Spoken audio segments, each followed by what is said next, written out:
नमस्कार दोस्तों, स्वागत है आपका मेरे YouTube चैनल धमाका जीके पर। दोस्तों आज मैं आपको करवाने जा रही हूँ सामान्य ज्ञान दर्पण के नए एडिशन में दिए गए सारभूत तत्व कोश को। दोस्तों सारभूत तत्व कोश में विभिन्न विषयों से संबंधित प्रश्न दिए जाते हैं और इन प्रश्नों के आपके एग्जाम में आने की पूरी संभावना होती है। इसलिए दोस्तों आप इन प्रश्नों को जरूर पढ़ें और वीडियो को पूरा जरूर देखें, और वीडियो अच्छा लगे तो प्लीज वीडियो को लाइक और शेयर जरूर करें और मेरे यूट्यूब चैनल धमाका जीके को सब्सक्राइब जरूर करें, जिससे आगे भी आपको मेरी एग्जाम रिलेटेड वीडियो मिलते रहे। चलिए दोस्तों वीडियो शुरू करते हैं।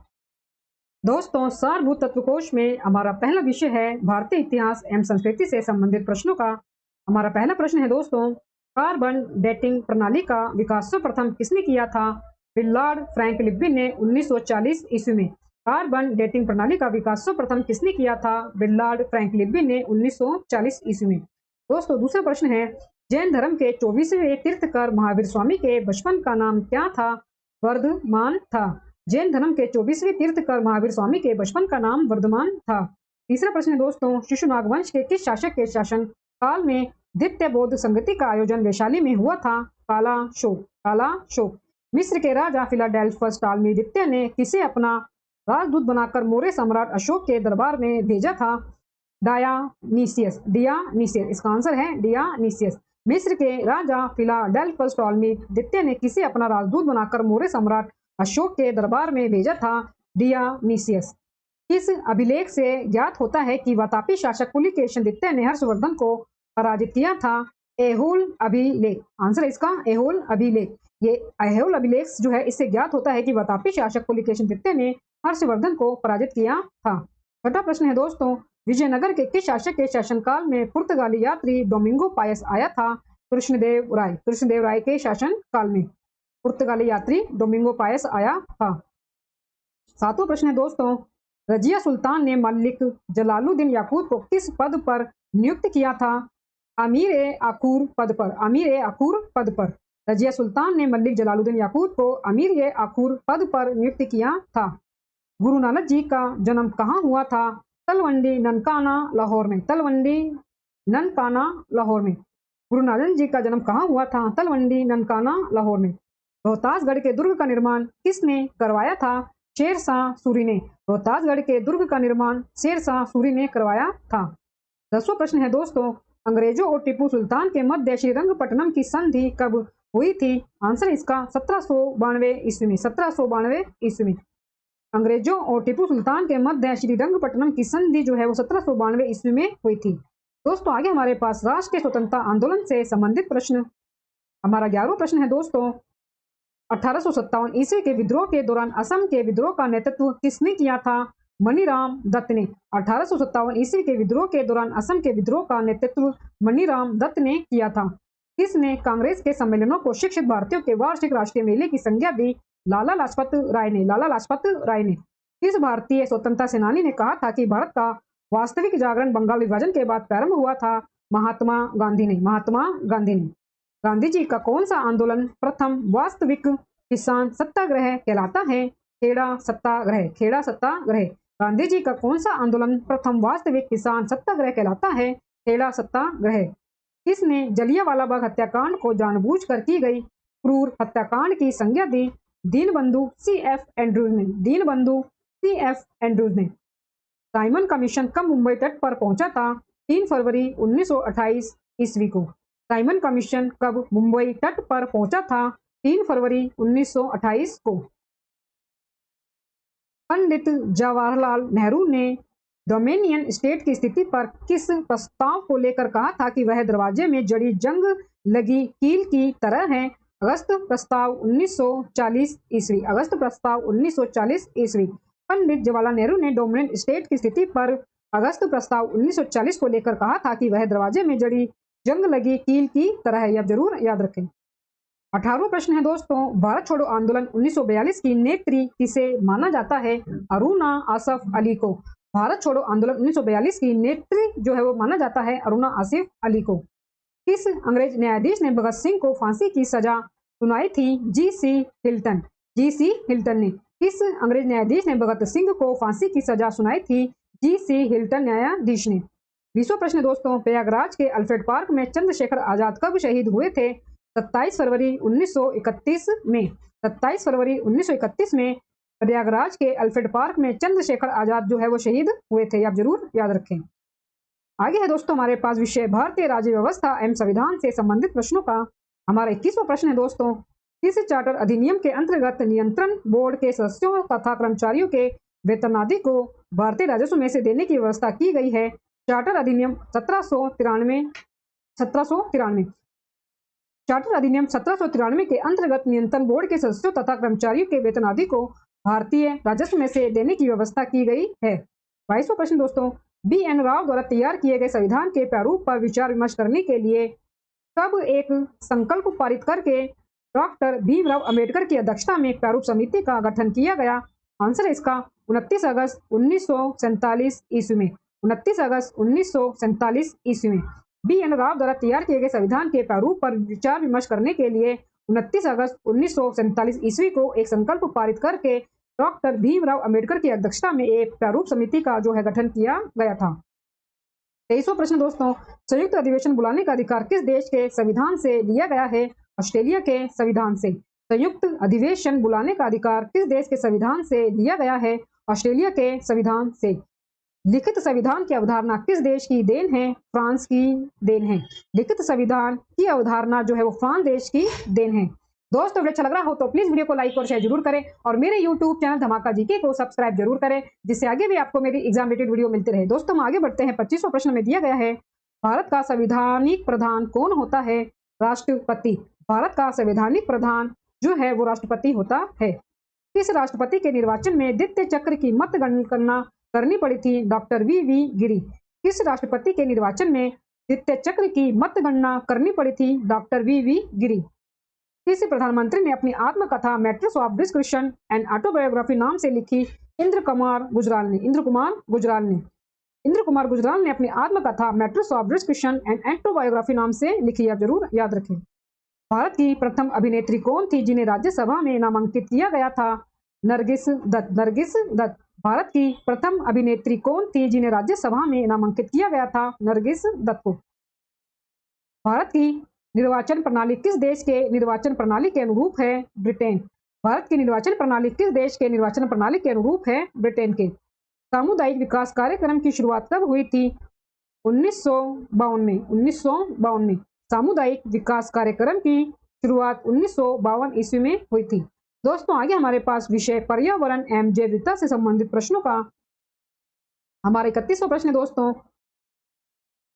भारत का प्रथम national centre for marine biodiversity कहाँ स्थित है? जामनगर गुजरात में। भारत का प्रथम national centre for marine biodiversity कहाँ स्थित है? जामनगर गुजरात में। भारत में आर्द्रभूमि के अंतर्गत सर्वाधिक क्षेत्रफल वाला राज्य कौन सा है? गुजरात। विश्व हाथी दिवस कब मनाया जाता है? 12 अगस्त को। विश्व हाथी दिवस कब मनाया जाता है? 12 अगस्त को। भारत का 53वां tiger reserve Ranipur tiger reserve कहाँ स्थित है? उत्तर प्रदेश के चित्रकूट में। भारत का 53वां tiger reserve Ranipur tiger reserve कहाँ स्थित है? उत्तर प्रदेश के चित्रकूट में। ग्रीन मफलर का संबंध किससे है? ध्वनि प्रदूषण से। ग्रीन मफलर का संबंध ध्वनि प्रदूषण से है, यह जरूर याद रखें। एजेंडा 21 किस से संबंधित है? धारणीय विकास के लिए एक वैश्विक कार्य योजना। एजेंडा 21 किस से संबंधित है? धारणीय विकास के लिए एक वैश्विक कार्य योजना। दोस्तों 37वां प्रश्न है, वह एकमात्र गिब्बन जो भारत में पाया जाता है? हुलाक गिब्बन। वह एकमात्र गिब्बन जो भारत में पाया जाता है? हुलाक गिब्बन।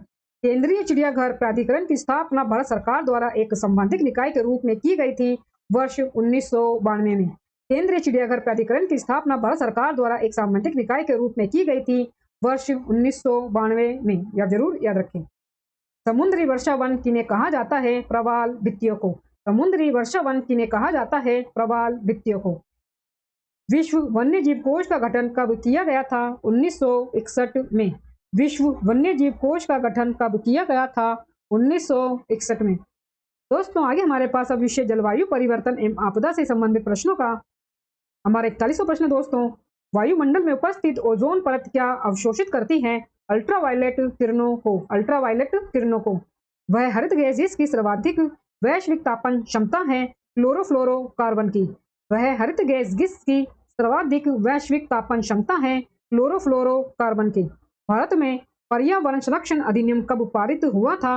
वर्ष 1986 में। भारत में पर्यावरण संरक्षण अधिनियम कब पारित हुआ था? वर्ष 1986 में।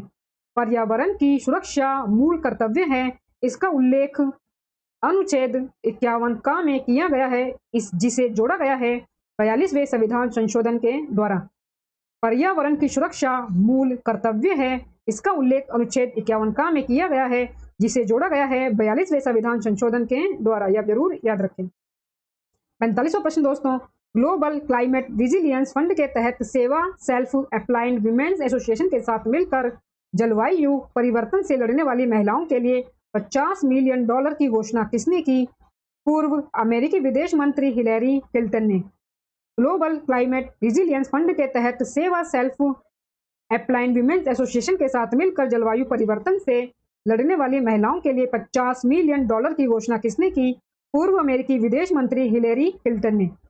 मेगा प्रोजेक्ट का समर्थन करने के लिए कौन सा राज्य ग्रीन क्लाइमेट फंड स्थापित करेगा? तमिलनाडु राज्य। मेगा प्रोजेक्ट का समर्थन करने के लिए कौन सा राज्य ग्रीन क्लाइमेट फंड स्थापित करेगा? तमिलनाडु राज्य। किस राज्य में नीम के पेड़ों की पत्तियां डाईबैक रोग से प्रभावित पाई गई हैं? तेलंगाना राज्य में। तेलंगाना राज्य में नीम के पेड़ों की पत्तियां डाईबैक रोग से प्रभावित पाई गई हैं। नीलगिरी तहर के संरक्षण के लिए परियोजना किस राज्य में शुरू की गई है? तमिलनाडु राज्य में। तमिलनाडु राज्य में। एक कार्बन क्रेडिट माना जाता है 1000 किलोग्राम कार्बन डाइऑक्साइड के तुल्य। एक कार्बन क्रेडिट माना जाता है 1000 किलोग्राम कार्बन डाइऑक्साइड के तुल्य। यह जरूर याद रखें। दोस्तों अच्छा लग रहा हो तो प्लीज वीडियो को लाइक और शेयर जरूर करें और मेरे यूट्यूब चैनल धमाका जीके को सब्सक्राइब जरूर करें, जिससे आगे भी आपको मेरी एग्जाम रिलेटेड वीडियो मिलते रहे। दोस्तों हमारे पास 50वां प्रश्न आगे दिया गया है। भारत में उपयुक्त पारिस्थितिकी संतुलन बनाए रखने के लिए वनाच्छादन हेतु न्यूनतम संस्तुत भूमि क्षेत्र है 33%। 33%। भारत में उपयुक्त पारिस्थितिकी संतुलन बनाए रखने के लिए वनाच्छादन हेतु न्यूनतम संस्तुत भूमि क्षेत्र है 33%। दोस्तों आगे हमारे पास भारत एवं विश्व का भूगोल से संबंधित प्रश्न 51वां प्रश्न है। हिमालय, रॉकीज तथा एटलस आदि किस प्रकार के पर्वत हैं? वलित पर्वत यानी कि फोल्डेड माउंटेन्स। हिमालय, रॉकीज तथा एटलस आदि जो पर्वत हैं ये वलित पर्वत हैं। विश्व का सबसे ऊंचा ज्वार टाइड्स कहाँ आता है? फंडी की घाटी कनाडा में। फंडी की घाटी में जो कि कनाडा में है। विश्व का सबसे ऊंचा ज्वार आता है फंडी की घाटी जो कि कनाडा में है। किस नदी को चीन का पालना कहा जाता है? हांगहो को। किस नगर को जापान का डेट्रॉइट कहा जाता है? नागोया को। आसवान बांध किस नदी पर बना है? नील नदी पर। कन्याकुमारी से लेकर कृष्णा नदी के डेल्टा तक के समुद्र तटीय क्षेत्र को क्या कहा जाता है? कोरोमंडल तट। कन्याकुमारी से लेकर कृष्णा नदी के डेल्टा तक के समुद्र तटीय क्षेत्र को कोरोमंडल तट कहा जाता है। भारत का सबसे बड़ा द्वीप कौन सा है? मध्य अंडमान। भारत का सबसे बड़ा द्वीप कौन सा है? मध्य अंडमान। किस स्थल को बादलों की भूमि कहा जाता है? मसिनराम मेघालय को। किस स्थल को बादलों की भूमि कहा जाता है? मसिनराम मेघालय को। भारत की सूती कपड़ा की राजधानी की संज्ञा किसे दी जाती है? मुंबई को। हिंदुस्तान मोटर्स का मुख्यालय कहाँ स्थित है? कोलकाता, पश्चिम बंगाल में। हिंदुस्तान मोटर्स का मुख्यालय कहाँ स्थित है? कोलकाता, पश्चिम बंगाल में। दोस्तों आगे हमारे पास भारतीय अर्थव्यवस्था से संबंधित प्रश्न 61वां प्रश्न है। प्राथमिक घाटा को किसके द्वारा मापा जाता है? राजकोषीय घाटा, ब्याज भुगतान। राजकोषीय घाटा माइनस में ब्याज भुगतान। दूसरा क्रांति का संबंध किससे है? उर्वरक यानी कि फर्टिलाइजर से। कौन सी गिल्ट एंड सिक्योरिटीज कहलाती हैं? सरकारी प्रतिभूतियां। कौन सी गिल्ट एंड सिक्योरिटीज कहलाती हैं? सरकारी प्रतिभूतियां। कौन सी पंचवर्षीय योजना को रोलिंग प्लान कहा जाता है? छठवीं योजना को। कौन सी पंचवर्षीय योजना को रोलिंग प्लान कहा जाता है? छठवीं योजना को। भारतीय रेलवे ने कब तक शुद्ध शून्य कार्बन उत्सर्जन हासिल करने की योजना बनाई है? वर्ष 2030 तक। भारतीय रेलवे ने कब तक शुद्ध शून्य कार्बन उत्सर्जन हासिल करने की योजना बनाई है? वर्ष 2030 तक। प्रधानमंत्री मोदी ने वाराणसी से कहां तक विश्व के सबसे लंबे क्रूज गंगा विलास को लॉन्च किया है? डिब्रूगढ़, असम। डिब्रूगढ़, असम। वाराणसी से डिब्रूगढ़, असम तक ये गंगा विलास क्रूज को लॉन्च किया गया है। भारत में सबसे अधिक प्रच्छन्न बेरोजगारी वाला क्षेत्र कौन सा है? कृषि। भारत में सबसे अधिक प्रच्छन्न बेरोजगारी वाला क्षेत्र कौन सा है? कृषि। भारत की राष्ट्रीय आय में सर्वाधिक योगदान किसका है? सेवा क्षेत्र का। भारत की राष्ट्रीय आय में सर्वाधिक योगदान किसका है? सेवा क्षेत्र का। ग्लोबल इकोनॉमिक प्रोस्पेक्ट रिपोर्ट किस संस्था द्वारा जारी की जाती है? विश्व बैंक द्वारा। वर्ष 1950 में गणतंत्र भारत का पहला केंद्रीय बजट किसने पेश किया था? जॉन मथाई के द्वारा। वर्ष 1950 में गणतंत्र भारत का पहला केंद्रीय बजट किसने पेश किया था? जॉन मथाई के द्वारा किया गया था भारत का पहला केंद्रीय बजट, गणतंत्र भारत का पहला केंद्रीय बजट वर्ष 1950 में। दोस्तों आगे हमारे पास सामान्य विज्ञान एवं तकनीकी से संबंधित प्रश्न 71वां प्रश्न हमारा है, ध्वनि की तीक्ष्णता किसके द्वारा निर्धारित की जाती है? ध्वनि की तरंगदैर्घ्य से। ध्वनि की तीक्ष्णता किसके द्वारा निर्धारित की जाती है? ध्वनि की तरंगदैर्घ्य से। एसिटिक अम्ल की गंध किसके समान होती है? सिरके के। एसिटिक अम्ल की जो गंध है वो सिरका के समान होती है। सभी कार्बनिक यौगिकों का अनिवार्य मूल तत्व है कार्बन। वह अम्ल जिसमें मांसपेशियों में एकत्रित होने पर थकावट महसूस होती है लैक्टिक एसिड। Lactic acid. फूलों के अध्ययन को कहते हैं एंथोलॉजी। एंथोलॉजी। फूलों के अध्ययन को कहते हैं एंथोलॉजी। हवाई जहाज का ब्लैक बॉक्स किस रंग का होता है? नारंगी। इसरो ने स्पेस टेक स्टार्टअप को बढ़ावा देने के लिए किसके साथ समझौता किया है? माइक्रोसॉफ्ट के साथ। कौन से कंप्यूटर सिस्टम में प्राथमिक मेमोरी है? रैम। कौन से कंप्यूटर सिस्टम में प्राथमिक मेमोरी है? रैम में। प्रकाश की गति अधिकतम कब होती है? निर्वात में। टेस्ला यूनिट किस से संबंधित है? चुंबकीय क्षेत्र से। टेस्ला यूनिट किस से संबंधित है? चुंबकीय क्षेत्र से।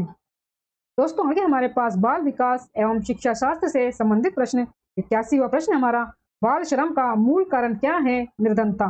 बाल श्रम का मूल कारण क्या है? निर्धनता। डी ज्ञान दर्शन कब प्रारंभ हुआ था? 26 जनवरी 2000 से। डी ज्ञान दर्शन कब प्रारंभ हुआ था? 26 जनवरी 2000 से। शिक्षा का शाब्दिक अर्थ क्या है? शिक्षा शब्द संस्कृत भाषा के शिश धातु में आ प्रत्यय लगाने से बना है, जिसका तात्पर्य है सीखना और सिखाना। सीखना और सिखाना। वैदिक शिक्षा का माध्यम क्या था? संस्कृत। वैदिक शिक्षा का माध्यम क्या था? संस्कृत। स्वामी विवेकानंद का मूल नाम क्या था? नरेंद्र दत्त। स्वामी विवेकानंद का मूल नाम नरेंद्र दत्त था। 86वां प्रश्न है दोस्तों, सामाजिक जीवन में शिक्षा का उद्देश्य क्या है? सामाजिक जीवन में शिक्षा का उद्देश्य दक्षता प्राप्त करना है। हंटर आयोग किस से संबंधित है? प्राथमिक शिक्षा से। हंटर आयोग किस से संबंधित है? प्राथमिक शिक्षा से। राष्ट्रीय साक्षरता मिशन 2007 का क्या उद्देश्य था? वर्ष 2007 तक साक्षरता का 75% न्यूनतम स्तर प्राप्त करना था। राष्ट्रीय साक्षरता मिशन 2007 का क्या उद्देश्य था? वर्ष 2007 तक साक्षरता का 75% न्यूनतम स्तर प्राप्त करना था। संज्ञानात्मक सिद्धांत का प्रतिपादन किसने किया? पियाजे ने। संज्ञानात्मक सिद्धांत का प्रतिपादन किसने किया था? पियाजे ने। रामकृष्ण मिशन की स्थापना स्वामी विवेकानंद द्वारा कब की गई थी? 1 मई 1897 को। 1 मई 1897 को। दोस्तों आगे हमारे पास कृषि से संबंधित प्रश्न हमारा 91 प्रश्न है दोस्तों, खाद्य और कृषि संगठन कॉर्पोरेट सांख्यिकीय डेटाबेस के उत्पादन आंकड़ों के अनुसार विश्व का सबसे अधिक दुग्ध उत्पादक देश कौन सा है? भारत देश है दोस्तों विश्व का सबसे अधिक दुग्ध उत्पादक देश। विश्व बैंक की ग्लोबल इकोनॉमिक प्रोस्पेक्ट रिपोर्ट के अनुसार 2023 से 24 में भारत की अपेक्षित आर्थिक वृद्धि कितनी है? 6.6%। स्वतंत्रता के बाद से भारत ने सर्वाधिक प्रगति की गेहूं के उत्पादन में। स्वतंत्रता के बाद भारत ने सर्वाधिक प्रगति की गेहूं के उत्पादन में। महाराष्ट्र में वह फसल है जो श्वेत स्वर्ण के नाम से जानी जाती है, कपास है। महाराष्ट्र में वह फसल जो श्वेत स्वर्ण के नाम से जानी जाती है, कपास है। वरुणा, पूसा गोल्ड और पीताम्बरी आदि किस फसल की प्रजातियां हैं? सरसों की। राष्ट्रीय डेयरी शोध संस्थान कहाँ स्थित है? करनाल, हरियाणा में। राष्ट्रीय डेयरी शोध संस्थान कहाँ स्थित है? करनाल, हरियाणा में। आम की वह उन्नत किस्म जो दशहरी एवं नीलम के क्रॉस से विकसित की गई है, आम्रपाली। आम्रपाली। आम की वह उन्नत किस्म जो दशहरी एवं नीलम के क्रॉस से विकसित की गई है, आम्रपाली है। लौंग किस से प्राप्त होती है? पुष्प कली से। लौंग किस से प्राप्त होती है? पुष्प कली से। राष्ट्रीय बागवानी परिषद बोर्ड की स्थापना कब हुई थी? वर्ष 1984 में। राष्ट्रीय बागवानी परिषद बोर्ड की स्थापना वर्ष 1984 में हुई थी। हमारा दोस्तों 100वां प्रश्न है, इंद्रधनुषी क्रांति का संबंध किससे है? इसमें कृषि की क्षेत्र की सभी क्रांतियां शामिल है। इंद्रधनुषी क्रांति का संबंध किससे है? इसमें कृषि क्षेत्र की सभी क्रांतियां शामिल है। दोस्तों आगे हमारे पास खेल कूद से संबंधित प्रश्न 101वां प्रश्न है, तीनों फॉर्मेट में शतक लगाने वाले विश्व के सबसे युवा बल्लेबाज कौन बन गए हैं? शुभमान गिल। तीनों फॉर्मेट में शतक लगाने वाले विश्व के सबसे युवा बल्लेबाज बने हैं शुभमान गिल। क्रिकेट के मैदान में पिच की लंबाई कितनी होती है? 22 गज। राष्ट्रमंडल खेलों में भारत ने पहली बार कब भाग लिया था? वर्ष 1934 में। ईरानी ट्रॉफी, सी के नायडू ट्रॉफी, विजय हजारे ट्रॉफी तथा विजय मर्चेंट ट्रॉफी किस खेल से संबंधित हैं? क्रिकेट से। ईरानी ट्रॉफी, सी के नायडू ट्रॉफी, विजय हजारे ट्रॉफी तथा विजय मर्चेंट ट्रॉफी जो है वो क्रिकेट के खेल से संबंधित है। 105वां प्रश्न है दोस्तों, इंडियन प्रीमियर लीग आईपीएल का सर्वप्रथम आयोजन किस वर्ष में हुआ था? वर्ष 2008 में। इंडियन प्रीमियर लीग का सर्वप्रथम आयोजन किस वर्ष में हुआ था? वर्ष 2008 में। आईपीएल 2023 में ऑरेंज कैप किसको मिली है? शुभमान गिल को। आईपीएल 2023 में ऑरेंज कैप किसको मिली है? शुभमान गिल को। आईपीएल 2023 में पर्पल कैप किसको मिली है? मोहम्मद शमी को। आईपीएल 2023 में पर्पल कैप किसको मिली है? मोहम्मद शमी को। 108वां प्रश्न है दोस्तों, 22वां फीफा फुटबॉल विश्व कप 2022 का आयोजन किस देश में किया गया? कतर देश में। 22वां फीफा फुटबॉल विश्व कप 2022 का आयोजन किस देश में किया गया? कतर देश में। कबड्डी खेल के एक पक्ष में खिलाड़ियों की संख्या कितनी होती है? 7। शतरंज खेल के चेस बोर्ड में कितने खाने बने होते हैं? 64। दोस्तों आगे हमारे पास कंप्यूटर से संबंधित प्रश्न, कंप्यूटर ज्ञान से संबंधित प्रश्न 111 प्रश्न है दोस्तों, HTML का विस्तृत रूप क्या है? Hyper text markup language. Text आधारित डॉक्यूमेंट तैयार करने वाला सॉफ्टवेयर क्या कहलाता है? Word processor. टेक्स्ट आधारित डॉक्यूमेंट तैयार करने वाला सॉफ्टवेयर क्या कहलाता है? Word processor. इंटरनेट का सर्वप्रथम प्रयोग कहाँ हुआ था? अमेरिकी रक्षा संस्थान में। इंटरनेट का सर्वप्रथम प्रयोग कहाँ हुआ था? अमेरिकी रक्षा संस्थान में। माउस का आविष्कार डॉक्टर डगलस एंजलबर्ट ने किस वर्ष में किया था जो लकड़ी का बना था? वर्ष 1964 में। माउस का आविष्कार डॉक्टर डगलस एंजलबर्ट ने किस वर्ष में किया था जो लकड़ी का बना था? वर्ष 1964 में। टेक्स्ट की वर्कशीट और चार्ट को HTML डॉक्यूमेंट का प्रयोग किया जाता है इंटरनेट असिस्टेंट विजार्ड से। इंटरनेट असिस्टेंट विजार्ड से। कंप्यूटर का मुख्य सर्किट बोर्ड क्या कहलाता है? मदरबोर्ड। कंप्यूटर का मुख्य सर्किट बोर्ड जो है वो मदरबोर्ड कहलाता है। 117वां प्रश्न दोस्तों, सुपर कंप्यूटर का जनक किसे माना जाता है? तिमोर क्रे को। सुपर कंप्यूटर का जनक किसे माना जाता है? तिमोर क्रे को। ये आप जरूर याद रखें। 118वां प्रश्न है, जो फाइलें संकुचित रूप में होती है जिन्हें बाद में खोलते वक्त फैला दिया जाता है क्या कहलाती है? Zip file. जो फाइलें संकुचित रूप में होती हैं और जिन्हें बाद में खोलते वक्त फैला दिया जाता है क्या कहलाती हैं? Zip file. मेलिंग सूची के उपभोक्ताओं को अनचाहा पत्र भेजना क्या कहलाता है? स्पैमिंग। मेलिंग सूची के उपभोक्ताओं को अनचाहा पत्र भेजना क्या कहलाता है? स्पैमिंग। 120वां प्रश्न है दोस्तों, वर्चुअल मेमोरी का आकार निर्भर करता है डिस्क स्पेस पर। वर्चुअल मेमोरी का आकार निर्भर करता है डिस्क स्पेस पर। डिस्क स्पेस पर। दोस्तों आगे हमारे पास विविध से संबंधित प्रश्न 121वां प्रश्न है, संयुक्त राष्ट्र संघ का कार्य मुख्यतः किन भाषाओं में होता है? अंग्रेजी एवं फ्रेंच में। संयुक्त राष्ट्र संघ का कार्य मुख्यतः किन भाषाओं में होता है? अंग्रेजी एवं फ्रेंच भाषाओं में। अंतर्राष्ट्रीय न्यायालय की स्थापना किस वर्ष हैग नीदरलैंड्स में हुई थी? 3 अप्रैल 1946 में। अंतर्राष्ट्रीय न्यायालय की स्थापना किस वर्ष हैग नीदरलैंड में हुई थी? 3 अप्रैल 1946 में। गीजा के पिरामिड किस देश में स्थित है? मिस्र में। गीजा के पिरामिड किस देश में स्थित है? मिस्र में। किस दिन को विश्व नर्स दिवस के रूप में मनाया जाता है? 12 मई को। किस दिवस को विश्व नर्स दिवस के रूप में मनाया जाता है? 12 मई को। ऑस्कर पुरस्कार पाने वाली पहली भारतीय महिला कौन थी? भानु अथैया। ऑस्कर पुरस्कार पाने वाली पहली भारतीय महिला कौन थी? भानु अथैया। केंद्रीय खाद्य तकनीकी अनुसंधान संस्थान कहाँ स्थित है? मैसूर, कर्नाटक में। केंद्रीय खाद्य तकनीकी अनुसंधान संस्थान कहाँ स्थित है? मैसूर, कर्नाटक में। वायु संरक्षण एवं प्रदूषण नियंत्रण अधिनियम किस वर्ष बना था? वर्ष 1981 में। वर्ष 1981 में। 128वां प्रश्न दोस्तों, श्रीलंका का प्राचीन नाम क्या था? सिलोन। श्रीलंका का प्राचीन नाम क्या था? सिलोन। भारत का सबसे बड़ा राष्ट्रीय पुरस्कार कौन सा है? भारत रत्न। भारत का सबसे बड़ा राष्ट्रीय पुरस्कार कौन सा है? भारत रत्न। दोस्तों ये हमारा सारभूत तत्व कोश में अंतिम प्रश्न है, 130वां प्रश्न। किस राज्य को 11वीं शताब्दी में अल बरूनी ने कामरूप के नाम से उल्लेख किया है? असम राज्य को। असम राज्य को 11वीं शताब्दी में अल बरूनी ने कामरूप के नाम से उल्लेख किया है। दोस्तों इसी अंतिम प्रश्न के साथ सामान्य ज्ञान दर्पण के नए एडिशन में दिए गए सारभूत तत्व कोश के सभी प्रश्न हमारे पूरे होते हैं। दोस्तों अगर अच्छा लगा हो तो प्लीज वीडियो को लाइक और शेयर जरूर करें और मेरे यूट्यूब चैनल धमाका जीके को सब्सक्राइब जरूर करें, जिससे आगे भी आपको मेरी एग्जाम रिलेटेड वीडियो मिलती रहे। दोस्तों मिलते हैं नेक्स्ट वीडियो में टॉपिक के साथ, तब तक के लिए धन्यवाद।